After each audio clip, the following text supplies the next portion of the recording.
You don't want to forget when you're replacing these. If we take a look at the new one, comes with our O-ring, but it does not come with this this little plate right here. And if you do not put that on, what will happen is you can still seal it and you can make it work on some of the older ones, but the newer ones, they're a bit more sensitive when it comes to low oil. And if you do not have this spacer on here, the sensor will sit higher, so you'll technically would have to overfill the compressor in order for it to read the levels right. And the thing with these, when you fill these up to the top of the cap, that's where it's supposed to go.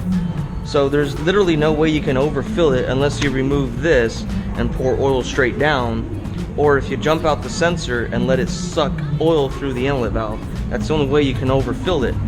But that's not even a solution if you do not have this spacer. You need to get the spacer, because if you overfill it, then you're going to damage the separator and you're going to pass the excess oil down the airline. And if you're using this for certain applications, you know, a dentist's office will never have anything this big, but they do make really small Mateys where, you know, they're about as big as a pancake compressor like you see at Harbor Freight. But Matei does make really small ones, and, you know, dental offices will use those. And it's the same exact concept, it's just a much smaller package. And they have a lot of the same sensors, because the same thing can happen. Run low on oil, even on a small compressor, it's going to lock up. And if you overfill even those small ones, you'll pass that oil down the line. And when a dentist is using its gun and it's got that air vent in the back, you can get oil in a person's mouth, and that's a cancerous chemical, and you get that in someone's mouth, that's a huge liability. So you never want to overfill any compressor of any brand, because it's all the same concept. If you overfill any compressor with oil, you're going to pass oil down the line, and that is a very big no-no in our field. So you definitely want to make sure you take this ring off.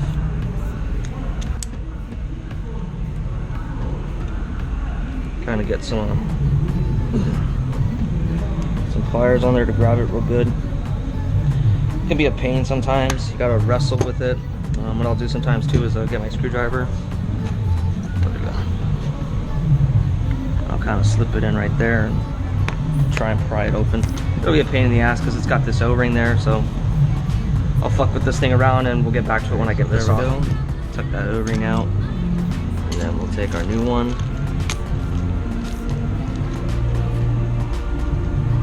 Slip this over the top. Now the manufacturer will put 2 O-rings on it. They'll put one at the very bottom, and then they'll put their spacer on, and then they'll put another O-ring on top. The top O-ring isn't necessary at all. I've never had an issue with them leaking. It's just been one extra part that I ended up never needing to use. So I don't put it on there, but if any of you guys want to argue it, I don't give a shit. I'm good at what I do. I know what the fuck I'm doing. And if it leaks, don't worry. I'm gonna be back here and fucking replace it for free anyway, so it ain't the customer's problem. And it sure as hell ain't yours. Get it started by hand.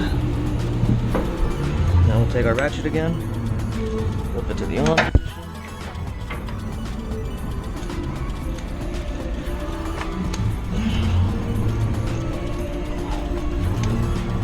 And you don't want to really torque the shit out of this, because this whole housing is aluminum, and you can seriously do some damage if you over tighten this.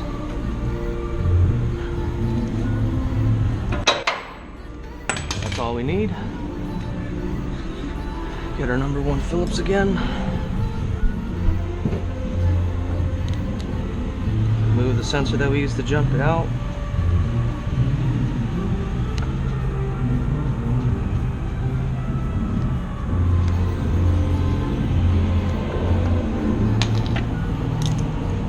I don't know where our little rubber gasket went. I think it's underneath the compressor somewhere. But put this rubber gasket on just to help keep anything from ever getting into it. Where's my... A lot of this shit, guys, just like a lot of other things out there in the world, you gotta fiddle fuck with shit.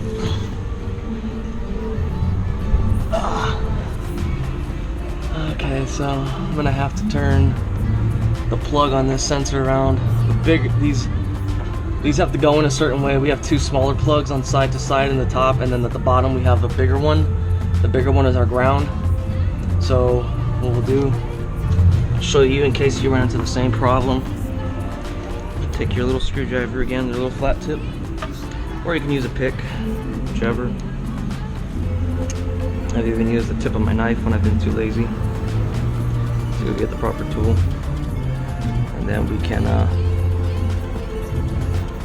just rotate that. And that's it.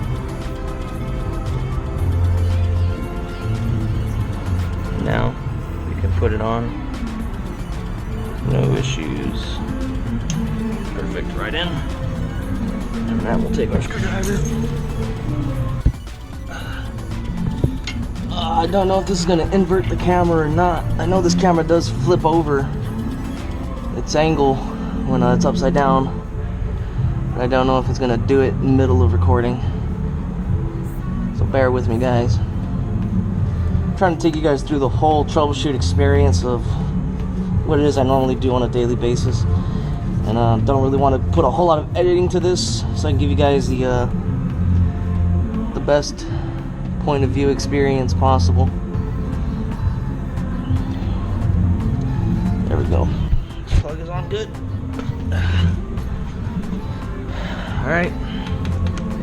Now all we got to do is take our cap off and fill her up with oil. And that's pretty self-explanatory. When you fill these up with oil, just make sure you fill it up to the top. I'll fill it up and show you guys what it looks like. This is what it should look like. This is what I mean, you can't overfill it. If you just keep filling this thing up, then it's just gonna pour out. That's what your fill cap should look like. If you're not up there, you know, even from the top of these threads just to the bottom of it, across this whole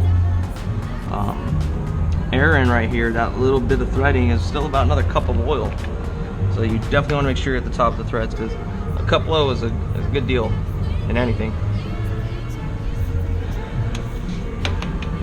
You can tighten this with a regular wrench. My lazy ass just uses a fucking impact gun. Because I got the money, and I got bad wrists, and putting too much stress on my body over a long period of time is going to be no bueno for me. So now we'll run it. Let's get some of this crap out of the way so it doesn't fly all over the place. Yeah, we'll leave our tools up there. Turn that on. And now we'll see how she runs.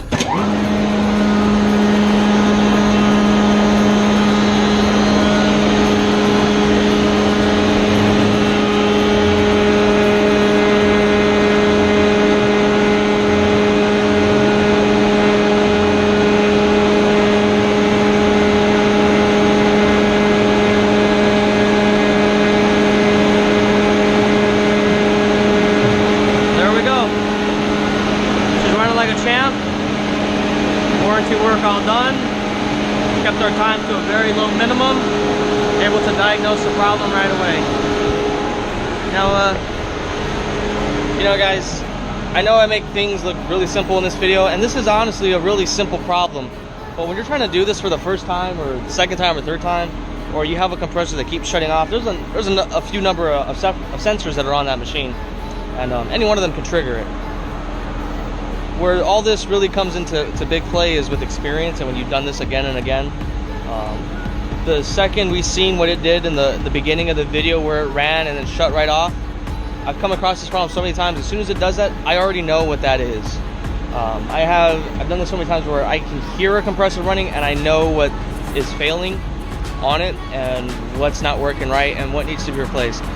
These are things that are just going to come with experience. So any of you guys that might have compressors out there, you definitely want to call a professional, so that way you can save the money and just not be throwing parts at things. And if you have a company and you bring a professional out and they're just throwing parts into a machine left and right and none of it's fixing it, then you need to call somebody else or ask for somebody else from that company, because whoever's there is incompetent.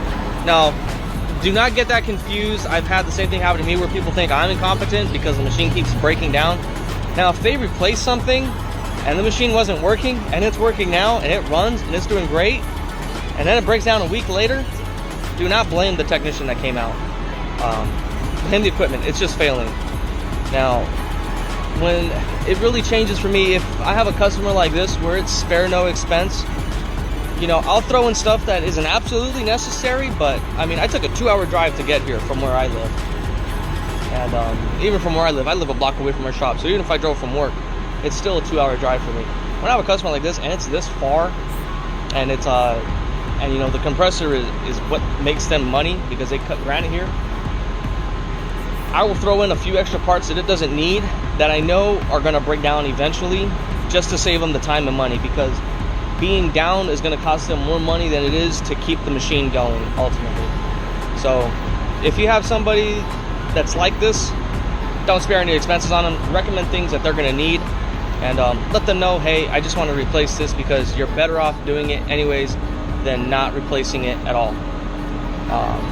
So let me know what you guys think of this troubleshoot video. You can still hear the compressor in the background running, and we'll let our customer know. And we got 2 major services to do today on a 50 horsepower and a 30 horsepower. And I don't think I'll show you guys that. I'll show you guys a quick clip of the 50 horsepower, the separator bolt on it. It's a fucking massive bolt.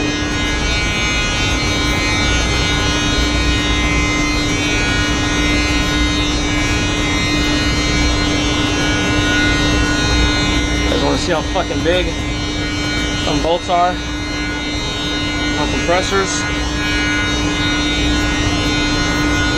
It took me a little while to get off. Woo! That's the fucking bolt.